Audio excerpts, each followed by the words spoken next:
Hi guys, welcome back to my YouTube channel. My name is Ida Lucy and I'm a holistic sexuality educator. And in this video, I'll be sharing 3 ways to drive her absolutely wild with pleasure in the bedroom.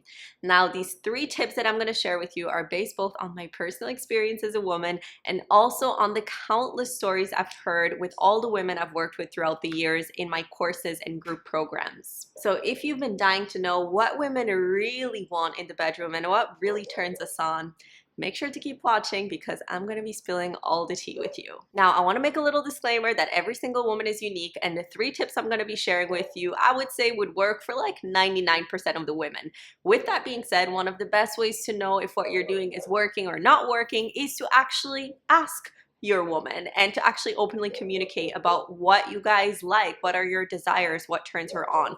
But these 3 tips I'm going to share with you are pretty much guaranteed to work on most women. So the first one is to make her feel adored and desired. So studies have actually shown that one of the biggest turn-ons for women is when they feel deeply desired by the person they're making love with. There's something incredibly sexy about being with a man and just feeling like you're completely the center of his desire. And when a man really expresses that, it's honestly so fucking sexy. So it could be through expressing your pleasure and showing that you're really turned on by her, but also through your words. Tell her what you love about her, how beautiful her body is, how she turns you on, how you love the way she moves or touches you. All of these verbal and non-verbal cues that show that you're adoring her and desiring her are bound to make her 100 times more turned on. This is also great if you notice that the woman you're with is a little bit shy in the bedroom or feels a little insecure. A lot of women have received so many different messages about their bodies, about what a good girl looks like or behaves like. So it can be hard for women to really let go and allow themselves to be completely wild in the bedroom. So if that's a side of your woman that you'd love to bring to the forefront, making sure that she feels adored and desired is really going to help her to feel more confident and in turn release more of the inhibitions in the bedroom and be more wild. Now, my second tip is moving between intensity and then slowing down. I like to think of arousal and sexuality as a dance. And we want to become artful in building up more passion, more intensity, but then also slowing down and kind of allowing her to melt into the intensity that's been generated. So oftentimes people fall on one hand of the spectrum. So either only focusing on just being more intense, so going harder and faster and, moving her in all these positions and like constantly just going more.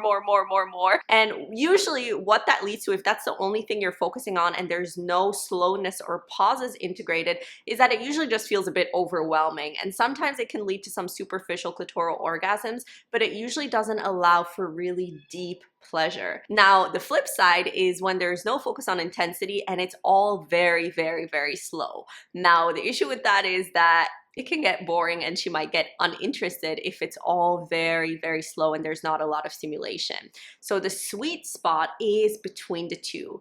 So having moments where you're really generating a lot of intensity, so it might be, being in doggy style and having a really passionate moment with a more intense thrusting pattern, and then suddenly slowing down and maybe turning her around and just looking at her.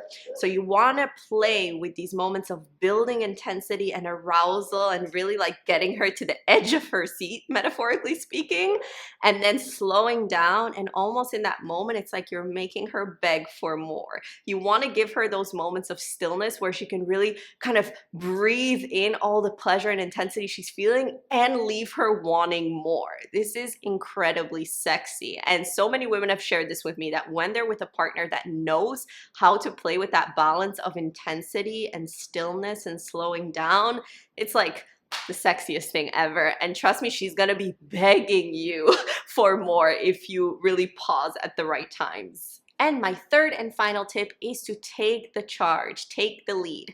65% of women have fantasized about being dominated. And from all the women I've spoken to, I would argue that that number is higher because I've spoken to so many women, and I would say that 9 out of 10 of them say that having a man who's dominant in bed and who's confident and takes charge is incredibly sexy to them. Now, of course, there's a spectrum here. Some women love extreme submission dominant play, and some women just like it in more subtle ways. So generally, as a rule of thumb, if you're introducing it for the first time with your partner, you want to do it in a more subtle way, because not all women will like extremely dominant submissive play. But on a subtle level, it's just that feeling that you're confident, you're guiding her, you're leading the dynamic. And the reason it's such a turn on for women is because it really allows us to relax, to surrender, and to let go of our mind and drop into our bodies.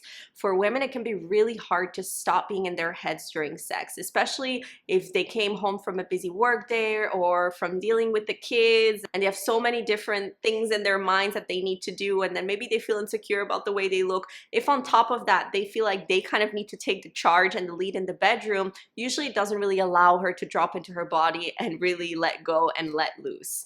Whereas if you take the lead and take the charge, it allows her to stop thinking and just enjoy the sensations in her body. And on a subtle level, it's just about your energy. There's a different energy if you come and you start making out and then you're kind of like just waiting for it to go to one direction or another, versus kind of intentionally guiding her into a certain direction. So it could be by like grabbing her hips and pulling her towards you and kissing her passionately, really showing that you desire her and you want to ravish her in this moment. It could be the way that you pull her hair. It could be the way that you look into her eyes with these eyes of like, I want you right now, right? This works actually on two levels. It works on the fact that she feels desired, which was my first tip, and it also shows that you're confident in taking the lead, and it allows her to surrender into that. And as I said, for a high percentage of women, this is one of their biggest fantasies, to have a man who really takes the charge in the bedroom. So those are my 3 tips to drive her absolutely wild with pleasure in the bedroom. And if you want more tips like this, I have something for you, or I will soon have something for you, because I'm currently making a new online course for men all about how to pleasure a woman and drive her absolutely wild with pleasure. So if this is something that interests you, you'll want to check out the description below, and depending on when you're watching this, it might still be in waitlist mode, in which case you want to add yourself to the waiting list, because then you'll be the first to know when doors open, or the doors might already be open, in which case that link will take you straight to the course page. So either way, check out the description below. I would love to see you inside, and I'll see you in the next video.